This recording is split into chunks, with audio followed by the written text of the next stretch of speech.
ভালো আর মাছ খান, ভালো আর মাছ খান,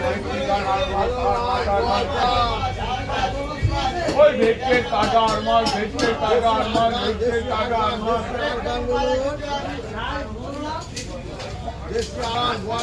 দেখে মনে হচ্ছে আজকে রোববার।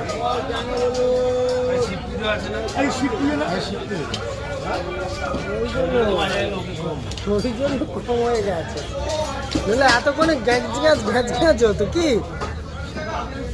ওই ইন্দ্রনীল যে ইয়েটা করে, ওর গলার ভয়েসটা খুব সুন্দর। ওইটাই তো সুজয়নি আর একটাও আছে না, ইন্দ্রনীলও একজন আছে। ইন্দ্রনীলও তো ভালো, ও তো খুবই ভালো। মাছ মাছ দেখায়। হ্যাঁ হ্যাঁ। বাবা মাছ ধরে।